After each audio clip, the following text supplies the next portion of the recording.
This is The Atomic Bombshell, the Mynx Devlin Chronicles, a 10-part exploration of the astonishing life and tumultuous times of film noir goddess and 50s exploitation queen, Clara Mynx Devlin.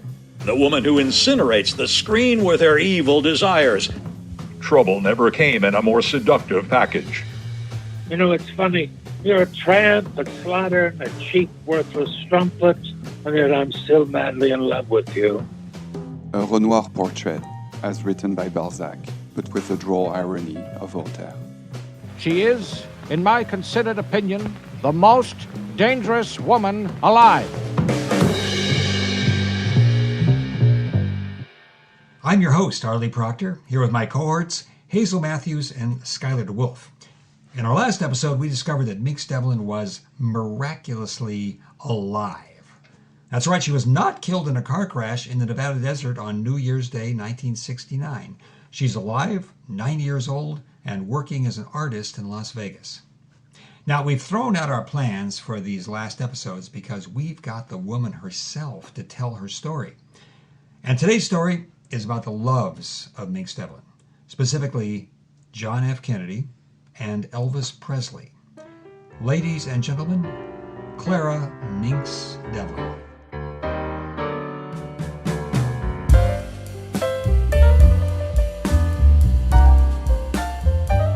You already know how I met Mr. Kennedy.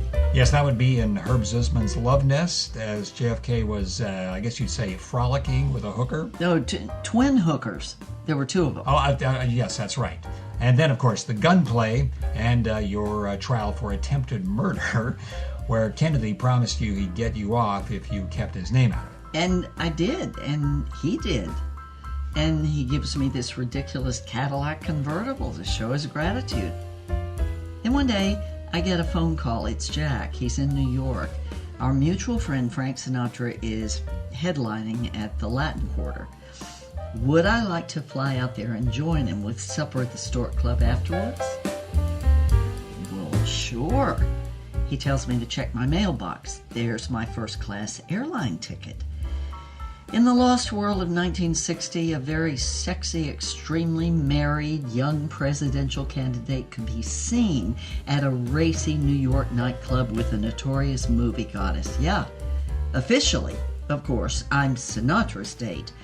We sit at Frank's table, guzzling buckets of champagne. Then the real fun starts in our hotel suite. And by real fun, I mean sex. Right. It's just that, a lot of memoirs of his other lovers mention his back ailment and how it limited their lovemaking. Not tonight, baby. He's frisky, limber, and unquenchable. Well, he does stop once, so I can shoot him up with some kind of special, quote, vitamin potion, unquote, concocted by a doctor friend. Vitamin potion? It was speed, baby. Go-go juice. I knew it even then. Now, let me just add some historical context. The doctor friend, I'm guessing, was the infamous Miracle Max Jacobson, who shot up JFK, Marilyn Monroe, and Elvis with his personal potion of amphetamines mixed with, God knows what. Well, whatever that stuff was, it worked like a rub of Aladdin's lamp because he and I enjoyed ourselves thoroughly till about, 3 a.m. Then at 4, the bedside phone rings. We're both shocked. Is it his wife? JFK answers. He starts to bawl out the Secret Service and then stops cold. He puts his hand over the receiver and says, "You're not going to believe this," and then says into the phone, "Welcome to America, Senor Castro. What can I do for you?" After a minute, he hands me the phone. "He wants to talk to you," he says. I shake my head, but he forces me to take it. I should mention at this time Castro had just conquered Cuba, and he hadn't yet fully embraced communism, so the free world, wasn't quite sure what to make of it. The point of the phone call was so Fidel could make absolutely certain that JFK knew Castro and I had been lovers, and now he wanted to make me a kind of hero of the revolution. When he calls me his lover, I scream, "Go to hell," and slam down the phone. I'm sure Jack will hate me, or at least cast me aside, but instead He smiles at me. I can see it now, this small, wry smile. He says, "Hey, it's almost dawn. Let's grab a carriage and watch the sunrise in Central Park." So there we are, dressed in our hotel robes, knocking back gulps of Dom Perignon from the bottle. Just as the sun starts to burn off the morning mist, I remember this moment so clearly. Jack turns to me and says, "Do you believe there's such a thing as fate, Clara, of destiny? Because I believe Senor Castro and I were born to do battle, with the victor winning the world. It's going to be a colossal drama like something out of Shakespeare." He laughs at his grandiosity and hands me the champagne. "And you, Clara, Devlin," he says, holding up his glass for a toast, "you are the secret that turns the plot."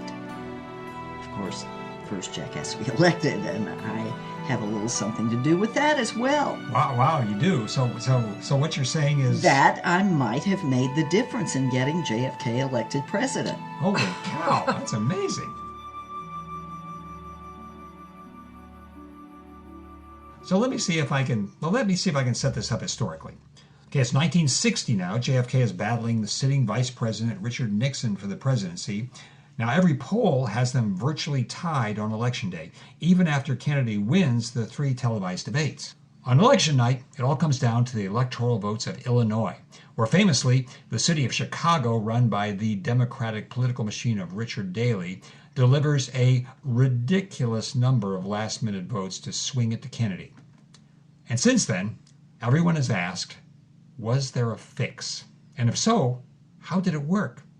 And you can finally provide a definitive answer to these questions? Pretty much. And it all begins and ends with my then husband, Herb Zussman. Ugh, that guy again. I mean, how is it you're still married to that bastard? Well, he's done every possible thing to monkey wrench the divorce. But I finally get my day in court. I'm using Kennedy's lawyer, H. Riley Dunkirk. All I want is my freedom and my share of the profits from They Came in Outer Space, which is still cleaning up in drive-ins. So Herbie shows up in court sloppy drunk, wearing a bathrobe, hobbling on a crutch. His first words to me are, "Don't worry, they're not going to kill you no matter what." I ask, "Who isn't going to kill me?" He says, "Vito, the goon, Robustelli, a notorious Chicago mobster." I grab his crutch and start beating him with it. Turns out he's taken every dollar we made in our joint enterprise, borrowed a couple of $100,000 more from the Chicago mob, and put it all on Ingmar Johansson to beat Floyd Patterson in a heavyweight title bout. He's babbling all this crap about couldn't lose, inside dope, would have split my share halvesies.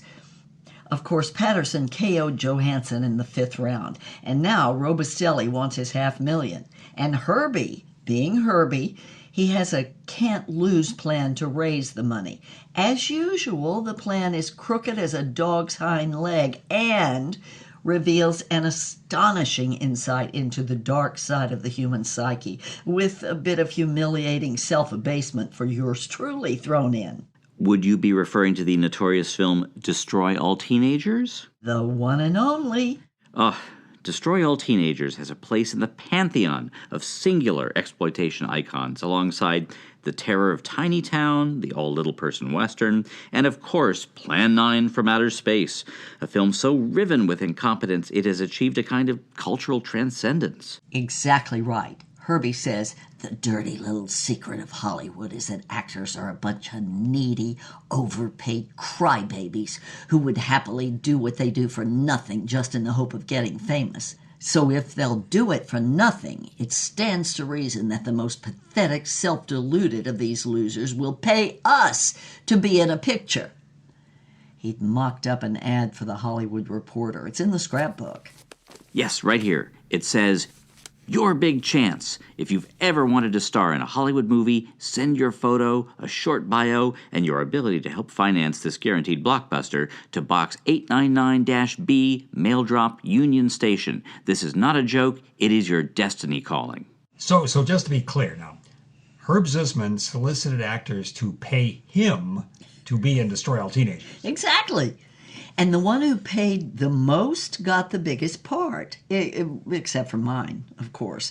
The goal was to rip off the delusional losers who took this deal, make the movie as quickly and cheaply as possible, then send the result down the garbage chute of history. We raised $611,591. Herb spent $14,577 during the 3 days it took to finish.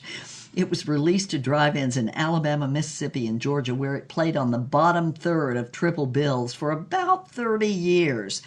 And, of course, it found a second life on late-night television, where it thrilled a generation of stoned baby boomers. I used to show it myself as Baroness von Frankenstein on Bloody Murder Theater in the late 60s. So this film made a profit of a little over $597,000 even before it played in theaters. Now, what happened to that money? Well, on a crisp afternoon in the middle of October, I hand-delivered $536,000 in an alligator handbag filled with $100 bills to Vito the Goon Robustelli in room 223 of the Blackstone Hotel.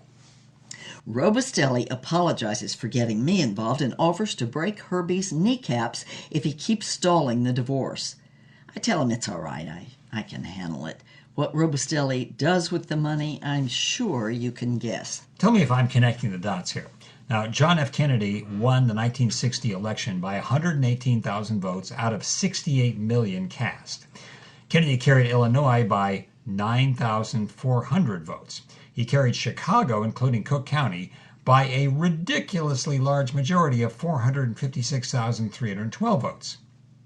There were 677 Cook County precinct workers in charge of reporting the final vote tallies for this election. Of these 677, 489 purchased new homes, luxury automobiles, and/or colored television sets within 6 months of the Kennedy victory. When he was asked about his razor-thin margin of victory, Kennedy famously said, quote, "My father refused to pay for a landslide." All I can say is, your guess is as good as mine. Wow. Did your romance with JFK continue even after he became president? We talked on the phone quite a bit, but I was out of the country for most of 61 and 62 making a movie with Francois Truffaut. He was the great love and the great tragedy of my life. You will tell us that story, I hope? I will, yes, but first, more about JFK.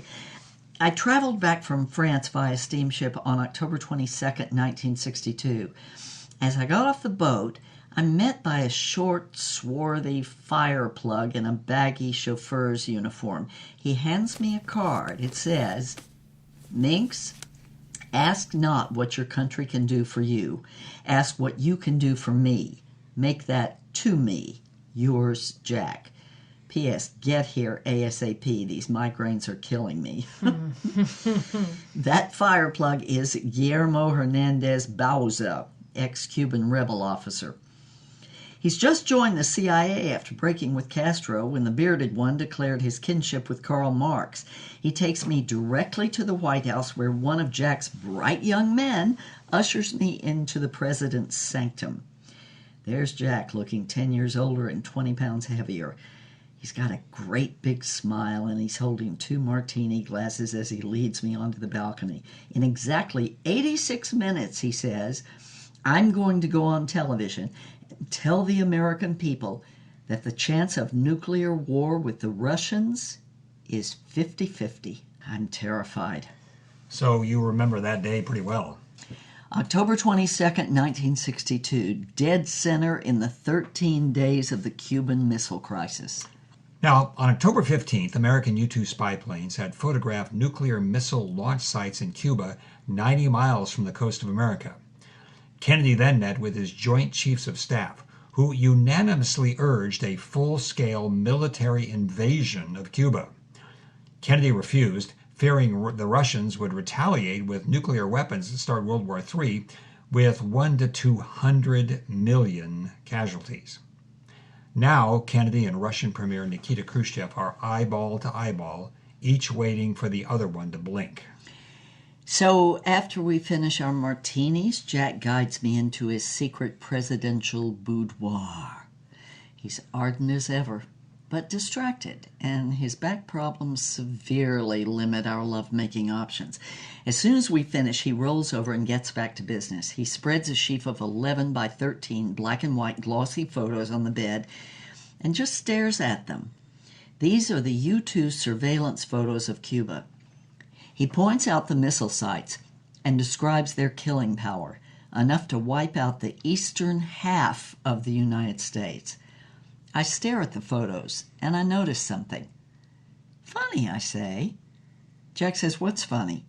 Jack's brother Bobby walks in. I'm naked except for a plush White House terry cloth robe, but neither brother seems to notice. I say, those pictures, the missiles, they're right out in the open. If you were trying to put one over on the United States, I don't know, wouldn't you hide them? Camouflage something?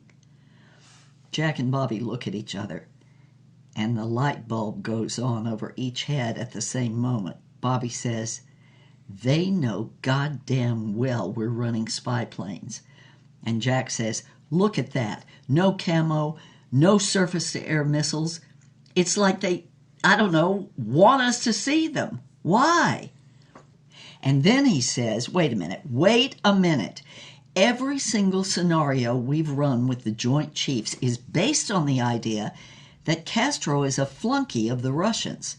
He turns to me and says, you know Castro. What's he like? I snort. Castro is Napoleon, Caesar, Alexander the Great, and Jose Marti rolled into one.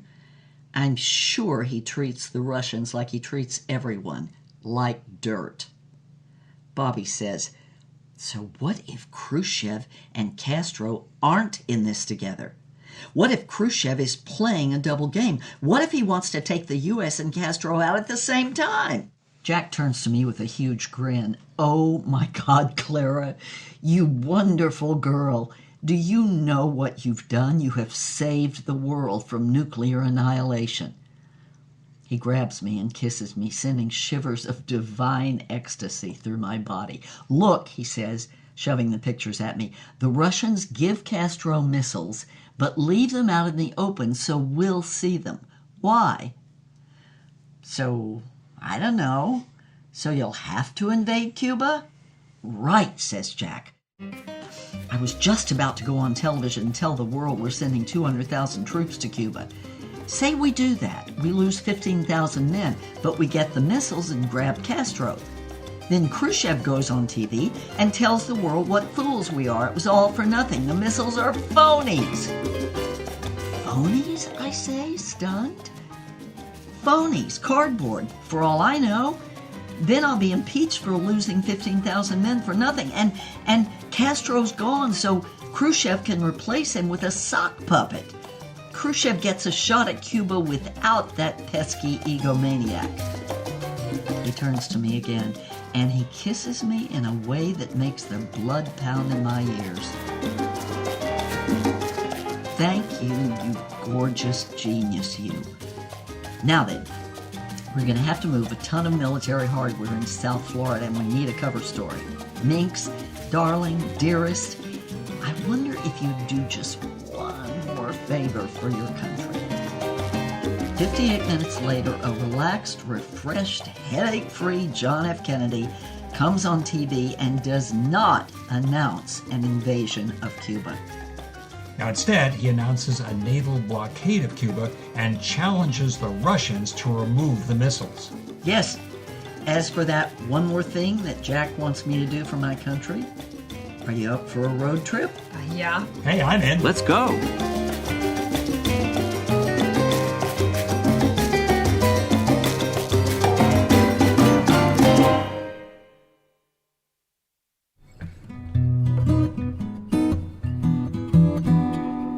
Okay, this is the time of the podcast when we pause for one brief moment to remind you that we are 100% commercial-free and listener-supported. So if you like what we're doing, please go to richlyspun.com and donate whatever you'd like to express your enthusiasm. We are but humble pantaloons, dependent on the kindness of strangers like you, so we can do things like this. That said, now more of this.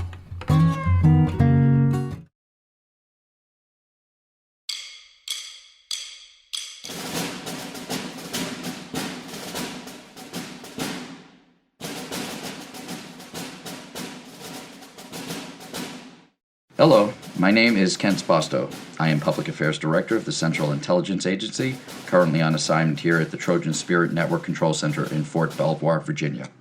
My job is to assure the security of our country's most secret security assets and to make those assets available to a very select number of individuals when appropriate. The document request you presented from Joseph P. Kennedy III, United States Representative of Massachusetts 4th Congressional District, has been deemed acceptable by my superiors for access to the media assets you've requested. If you walk this way, please. You've still got some pull. J.K. III is Bobby's grandson. The Kennedys are a loyal bunch.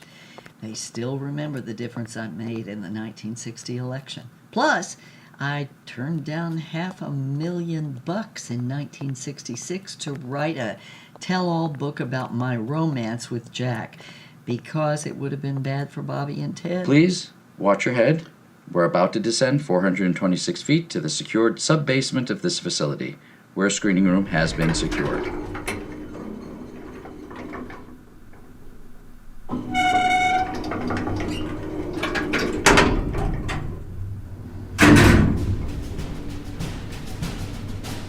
I will now collect all smartphones, tablets, and media devices capable of recording audio and video as per the consent form you signed when you entered. Okay, this is your humble host and assembled company signing off.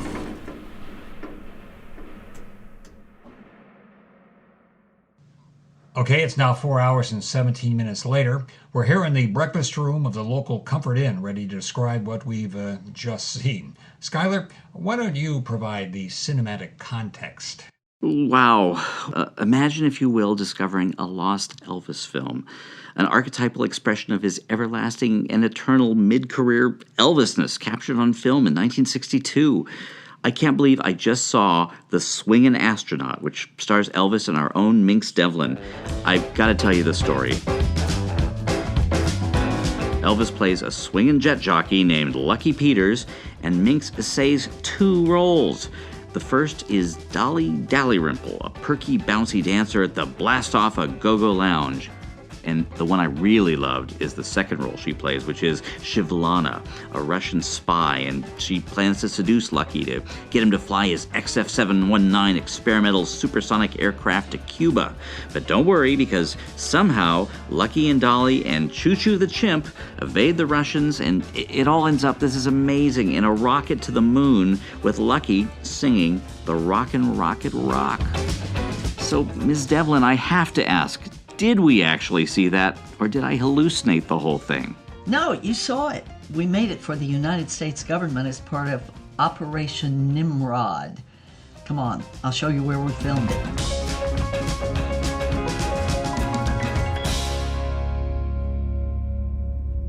Okay, we're currently on our way to Key West, Florida. Mynx, tell us about Operation Nimrod. Well, Jack and the Joint Chiefs decided to move a ton of jet fighters, NORAD bombers, submarines, destroyers, missile launchers into South Florida to make sure the Russians wouldn't make a second move on Cuba. Jack was scared that all this hardware would scare the American public, so the government concocted a cover story that all his hardware was eye candy for the Elvis movie. There it is, pulling right here. We're here in front of the Casa Marina Key West, a Waldorf Astoria resort. But in November of 1962, this was the site of the Happy Heron Motor Court, where I occupied Bungalow 7 during the filming of The Swingin' Astronaut. It's a nice clear day, and with these high-powered binoculars, you can just barely see Havana.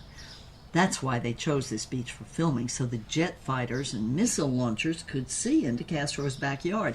And if you follow me down half a block to Atlantic Boulevard, this is where the hunka burning love that would be Mr. Elvis Presley's fully customized 46-foot Bluebird Wanderlodge motorhome was parked. And now, let's find a nice quiet place where I can tell you the whole sordid truth.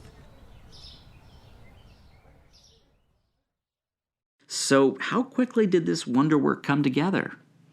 Well, we were shooting the first scenes 18 days after JFK went on television. Colonel Tom Parker got Elvis's usual fee, $1 million and all music rights. What the government spent on filming is still classified, but it was probably another $1 million. To make all this happen in a month, Colonel Parker hired, who else? Herb Zuzman to produce. Herbie and I wrote the script in a weekend. A weekend. It's an Elvis movie. I mean, how tough is it? There's the Barbie doll girlfriend, the wacky sidekick, a cute orphan, some cardboard villains, 11 forgettable songs, a dune buggy chase, and a big finish that pays off the title. Done. The Army gave us everything we wanted, including, much to Herbie's outrage, a director. And that director was Lieutenant Colonel Fletcher Buskirk of the United States Army Signal Corps. This was Buskirk's only venture into commercial feature filmmaking.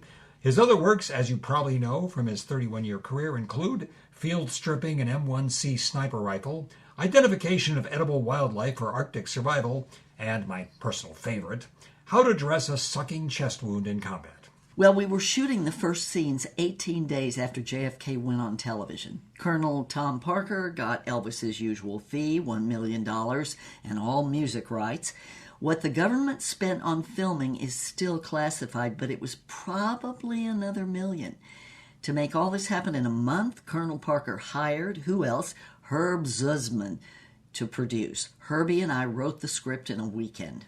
A weekend? It's an Elvis movie. I mean, how tough is it?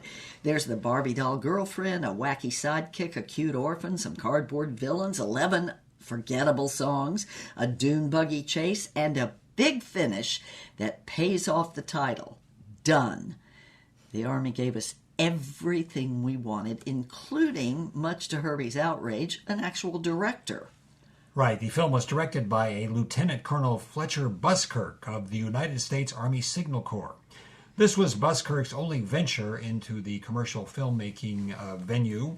Other work from his 31-year career includes such films as Field Stripping an M1C Sniper Rifle, Identification of Edible Wildlife for Arctic Survival, and my personal favorite, How to Dress a Sucking Chest Wound in Combat. The Colonel loved Buskirk because he never asked Elvis for more than one take. And who cared, because this was a movie no one would ever see. What was it like working with Elvis? So, the moment JFK is finished addressing the American people on television, he kisses me goodbye, and I'm loaded into a Lockheed C-130 Hercules transport plane with Guillermo Hernandez Bauza, who is now my personal bodyguard. It's almost midnight when I settle into my room at the Happy Heron, but right away there's a banging on the door. It's Red and Sonny, 2 members of Elvis's posse. I have been summoned to meet the king. So we walk down the street, and he's standing in the doorway of his motorhome. I am almost knocked over by the wave of sexual heat he radiates. Well, that and his drugstore aftershave. He's wearing a gaudy orange Hawaiian shirt, red swim trunks, and penny loafers with no socks. Now, I'd seen a couple of his early movies, and of course those wild Ed Sullivan TV appearances, but, well, let's just say in the flesh, he is even more charismatic, sexy as hell. He says, "Ah, Miss Devlin, this is a righteous pair of love bubbles you got there." I take this for a compliment. Elvis then gives me a tour of the Hunka Hunka Burnin' Love, and it is something. 6 Lazy Boy Naugahyde recliners, 6 color TV sets, very impressive for 1962, purple wall-to-wall shag carpeting, and gold records everywhere. He says, "Since we're going to fall in love in this picture, maybe we could, kind of start now." He grabs me, leans me back over the wet bar, and gives me a long, lusty French kiss, and then another, and then another. The air is thick. Still, I'm ready to surrender. He's got riveting blue eyes, and they flash like summer lightning. Then he says, "Hey, little girl, want to go for a bike ride?" What the hell? Why not, I guess?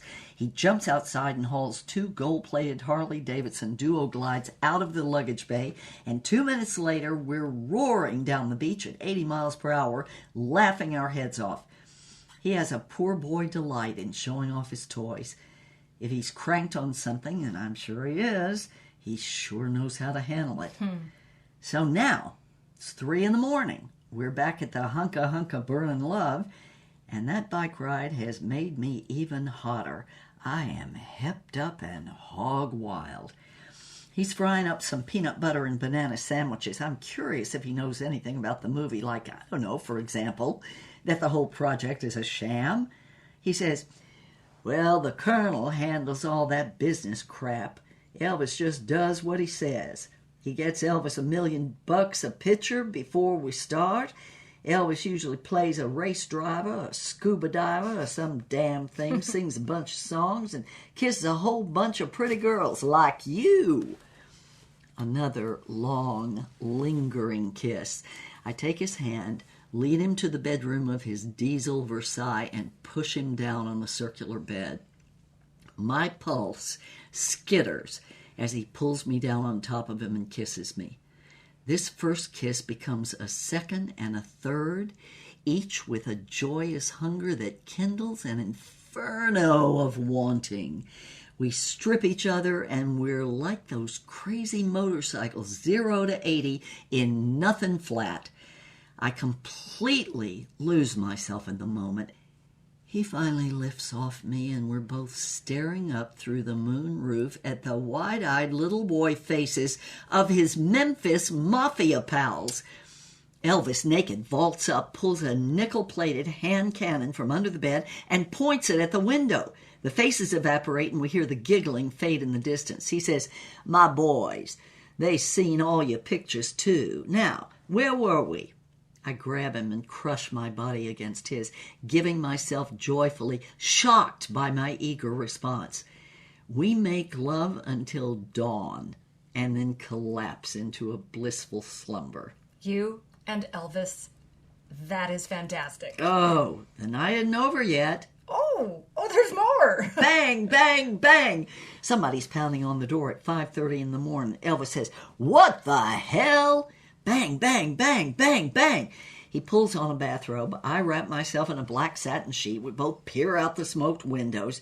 The motorhome is surrounded by men with machine guns. Elvis stares at me, delivering the bad news. He says, you know, the Colonel always warned Elvis that this might happen someday. Hell, they got Sinatra's kid, put him in the trunk of a damn car. Those bastards want Elvis, do they? Well, they can forget about it. They're not going to take me alive, God damn it. He pulls the hand cannon from under the bed. You've been watching too many of your own movies, I say with a smile, and I put the rod away. Machine gun bullets rip through the door of the motorhome, and men in fatigues burst in. Thanks for a great night, lover, I say, giving him one more kiss. Before we're finished, one of the Cubans drags me away. Elvis freezes, struck dumb by the illogic of what he's watching. He just can't believe they're not after him. The Cubans stuff me in the back of a moss-green 1957 DeSoto Fireflight, bump along for about a mile, and then haul me out and drag me to the end of the dock. There, plopped on the gray buoyancy chamber of an inflatable raft, is my so-called bodyguard, Guillermo Hernandez Bauza, or, as he yells for all of us to hear as he yanks me into the boat, People's Brigadier General Guillermo Hernandez Bauza of the Cuban Revolutionary Armed Forces, at your service. A triple agent. Dang. Oh, God. No, come Yeah, on. No way. triple agent. Oh, man. We putt out in the raft about half a mile, and then a colossal Loch Ness monster rages up under us, flipping us sideways and capsizing our tiny craft. I drag the People's General up on one of the raft's inflatable tubes as the metal sea beast reveals itself fully, a mammoth Russian submarine. Inside the submarine, who else but a grinning Fidel Castro, followed by his brother Raul, who grabs me and jabs a pistol into my temple. He says, "Ah, Mynx, my beautiful if unwilling Mata Hari, I know you have been in Kennedy's bed, so tell me, lover, how and when are the Americans coming? They're not, I say. The smile vanishes. He's clearly stunned by this. What do you mean? I mean, you're out of the picture, darling. Those missiles the Russians so generously gave you, they're phonies. Phonies? Impossible. That's not even the worst news, El Maximo. Jack Kennedy knows they're fake. You've been screwed by the Russians and the Americans. Even as I speak these words, I know Castro believes me. He screams, "Son of a bitch! Khrushchev, that Maricon!" Raul wants to blow my head off. I can feel his gun hand trembling, but Fidel waves him off. He turns and walks away, and that's the last time I ever see him. The existence of the swinging astronaut was denied by the United States government until it was revealed to the Washington Post pursuant to a filing under the Freedom of Information Act. They knew about it because of a sworn affidavit from 17 servicemen who claimed to have seen it at a remote weather station in Greenland in 1965. Ugh, those lucky servicemen. Well, as a film scholar, I can only say that I hope that all the myriad legal and bureaucratic issues can be worked out with the government so that the swinging astronaut can take its place alongside Kissin' Cousins, Harem Scarum, and Paradise Hawaiian Style and the Elvis canon. Now, excuse me, I've got to get back to doing the Rockin' Rocket Rock. You loved and were loved by two of the most iconic personalities of the 20th century, JFK and Elvis. I mean, you knew them as no one else did. You've had 50 years to think about what happened. How did these men live in your memory?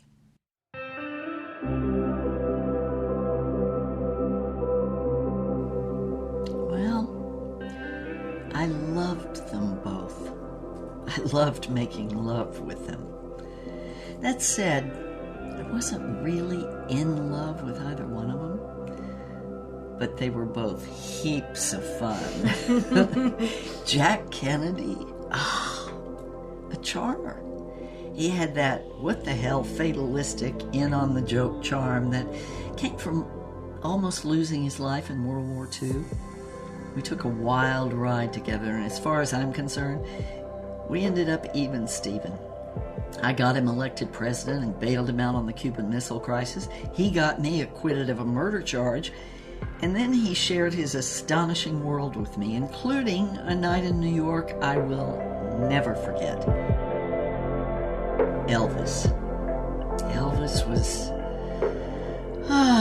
it was so glorious to give myself to pure, blazing lust with a man a million other women would have killed to possess. Ours was a high school summer romance where I knew I could give myself freely because I'd never see him again after the shoot was over. They were both great, memorable love affairs, but they weren't the love affair. My one great love affair, that was touching the face of God. That was a meeting of souls, something wholly unexpected and blissful, something that combined work and play, love and lust, philia and eros. It was something I thought would last a lifetime, and I'm grateful it lasted as long as it did. It still haunts my dreams, and I hope it always will.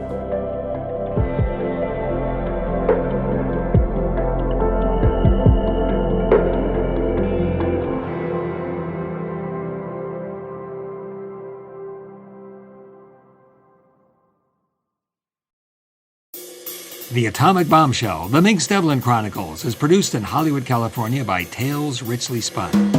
This episode is directed, produced, and edited by Matthew Solari and written by Arlie Proctor. Co-producer Kevin Whitaker, artwork by Rowan Proctor. Special thanks to Caitlin Mulder, Stephen Smith, Nancy Linehan Charles, and Rod Maxwell. Please visit richlyspun.com/atomic bombshell to find books and movies that invite you to learn more about the terrifying insanity of the Cuban Missile Crisis and the tragically banal film career of Elvis Presley. And at the website, you can also get your hands on the red-hot memoir of Mynx Devlin, The Atomic Bombshell, as told to her granddaughter Hazel Matthews. It's breathtaking, unbelievable, and absolutely true. Join us next time for Episode 9, A Renoir portrait as written by Balzac, but with the droll irony of Voltaire. Mynx in Love, Part 2. This is Mynx at her most transcendent and most tragic, as she describes her greatest performance and her greatest love affair.